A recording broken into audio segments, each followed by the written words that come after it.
हमसे एक लड़का पूछ रहा है सर न्यूज़पेपर क्यों पढ़ना चाहिए। अरे भैया मेरे, डेमोक्रेसी है, न्यूज़पेपर पढ़ना इस देश के हर व्यक्ति के लिए कंपलसरी है सर। हर युवा को इस देश में एक बार सिविल सेवा की तैयारी करनी चाहिए, मजा आ जाएगा जीवन में सर।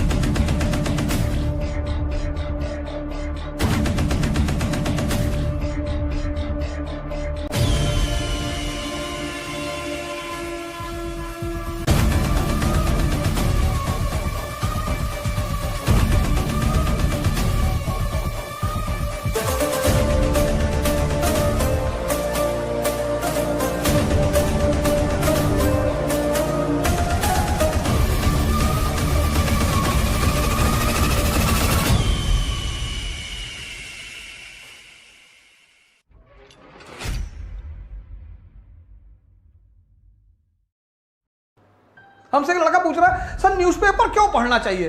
अरे भैया मेरे, डेमोक्रेसी है, इस देश का राजा कौन, यहां की जनता। प्रियम्बल क्या कहती है, we the people of India. और इस राजा ने 545 लोगों को संसद में बिठा दिया कि भाई तू देश चला, हमको बताना। वो नौकर मस्त और राजा त्रस्त।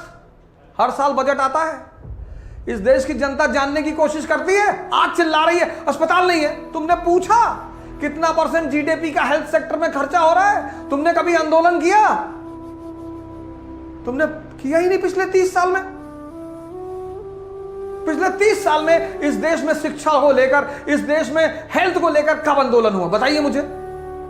आप राजा हैं, आपको नौकर से अपने पूछना चाहिए कि भैया जीडीपी का कितना % हेल्थ में खर्चा कर रहे हो, जीडीपी का कितना % शिक्षा पे खर्च। आपने कभी पूछा ही नहीं। आप न्यूज़पेपर पढ़ते नहीं। यूपी का न्यूज़पेपर दैनिक जागरण, उसकी फ्रंट पेज की न्यूज़ क्या है, 5 बच्चों की मां प्रेमी के साथ फरार। पढ़ रहे हैं सब। प्रेस लोकतंत्र का चौथा स्तंभ है सर। न्यूज़पेपर पढ़ना इस देश के हर व्यक्ति के लिए कंपलसरी है सर। उसे जानना है कि ये हमारे नौकर क्या कर रहे हैं। इस देश में विधायक देखे कूद पड़े पैर छूने के लिए, अरे विधायक जी आ गए। अरे विधायक जी आए होंगे, विधायक जी पैर क्यों छू रहे हो? एक और गलत परंपरा, सिविल सर्वेंट आ गया कूद के पैर छू रहे, विधायक आ गया कूद का पैर छू रहे, सांसद आ गया कूद के पैर छू रहे। तुम्हारे बाबा हैं, क्यों भाव बढ़ा रहे हो इन लोगों का? क्यों? नौकर है हमारे, नौकर। हम जो टैक्स देते हैं उस पैसे से इनको तनख्वाह मिलती है। पहली बार इस देश में देख रहा हूं मालिक अपने नौकरों का पैर छूता है।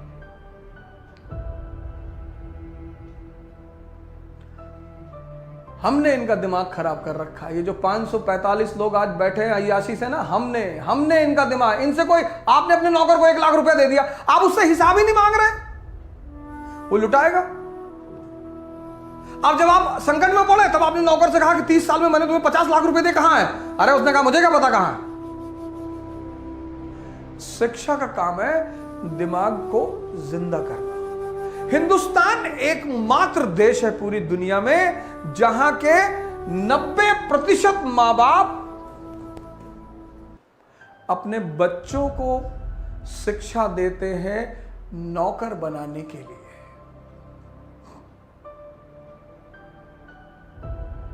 सर बुरा मत मानिएगा सर,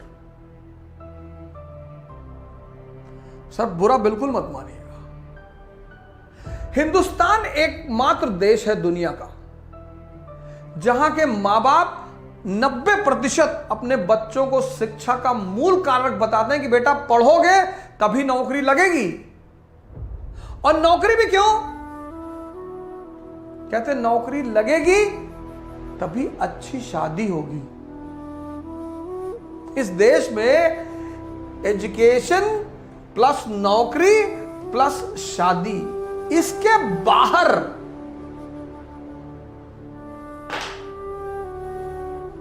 सर कोई भी विश्व अगर सुपरस्टार बनता है, विश्व गुरु बनता है, तो अपने नागरिकों की वजह से बनता है। बिना नागरिकों के, बिना समाज के वो राष्ट्र कुछ भी नहीं है। और जिस राष्ट्र में, साउथ में, इंडिया में एक अलग रेस है, नौकरी नहीं लगी तो अमेरिका चले जाओ। नौकरी नहीं लगी, मैं हैदराबाद में था, क्लास ले रहा था, तो 2 स्टूडेंट मुझसे मिलने आए, बोले सर इस साल तैयारी करेंगे और अगर नहीं होगा तो अमेरिका चले जाएंगे। क्यों? ब्रिटेन से दोस्ती है? नहीं नहीं सर, ऐसे ही वहीं अपना कुछ कर लेंगे सर, अमेरिका चले आएंगे।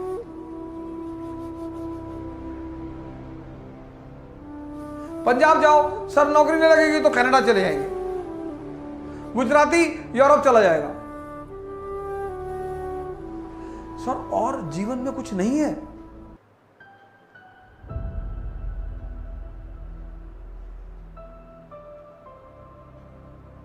शिक्षा का काम था मन को जिंदा करना, दिमाग को जिंदा दिमाग का व्यक्ति जो भी करेगा श्रेष्ठतम करेगा,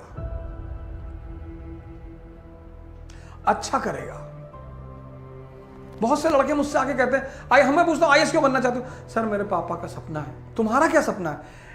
अरे सर अब पापा का सपना पूरा करेंगे। वैसे तो आईएएस की तैयारी इस व्यक्ति के, इस देश के हर व्यक्ति को करनी चाहिए।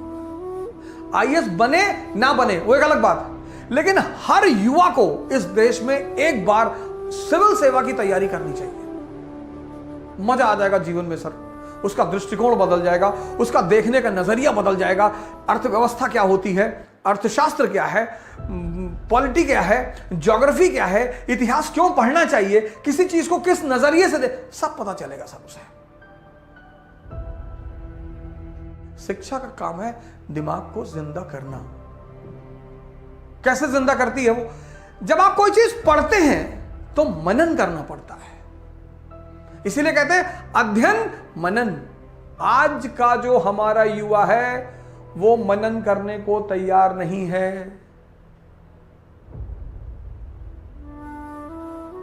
इसलिए वो रटने पे ज्यादा बल देता है। उसके पास इंफॉर्मेशन ज्यादा है, सोच ज्यादा नहीं है। इसीलिए वो डिसअपॉइंट हो जाता है, इसीलिए वो डिप्रेशन का शिकार हो जाता है। आज आप देखिए छोटे छोटे जो बच्चे हैं ना सर, इनका पढ़ने में मन नहीं लग रहा सर। बचपन से इनको एक बात कही जा रही है, पढ़ोगे नौकरी में भीम आओगे तुम और शादी नहीं होगी तुम्हारी। सर नौकरी करने के लिए पैदा हुए जीवन में, बच्चों को पढ़ाइए सर, उनको लॉ ऑफ कनेक्टिविटी सिखाइए, उनको नर्सरी से डॉक्टर मत बनाइए सर, इंजीनियर मत बनाइए, उनका दिमाग खुलने दीजिए। हो सकता है सांसद बन जाएं सर, विधायक बन जाएं, मिनिस्टर बन जाएं, तब बच्चे में को पढ़ने। बच्चे नौकर नहीं बनना चाहते सर, हर बच्चा राजा का भाव लेकर पैदा होता है। आज शिक्षा का मतलब नौकरी नो सर, शिक्षा का मतलब मन को जिंदा करना। अब भारत को फिर से अंबेडकर चाहिए सर, आजाद चाहिए, नेहरू चाहिए, पटेल चाहिए, शास्त्री चाहिए, जयप्रकाश नारायण चाहिए, राम मनोहर लोहिया चाहिए। कांग्रेस के ऑफिस में सोते थे सर। जमनालाल बजाज अपनी बेटी की जर्मनी बर्लिन यूनिवर्सिटी से इकोनॉमिक्स के पीएचडी, राम मनोहर लोहिया। ऑटोबायोग्राफी पढ़िए, रोने लगेंगे सर। ये आज गांव का प्रधान, एक प्रधान ही जीत के बोलेरो पे चल रहा है। इतना बड़ा आदमी,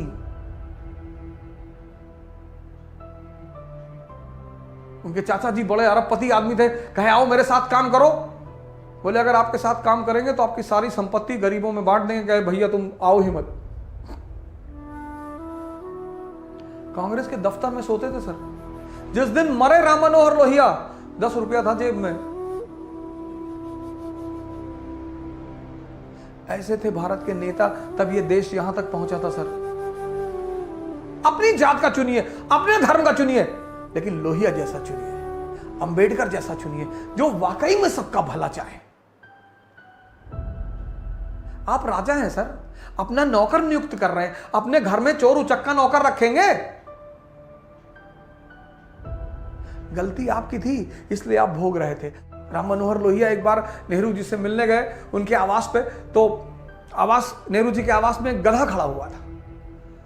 तो राम मनोहर लोहिया ने नेहरू जी से पूछा कि पंडित जी, यहां गधे भी रहते हैं?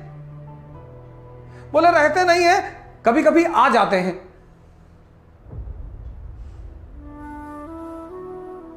ये अस्तर था दिमाग का।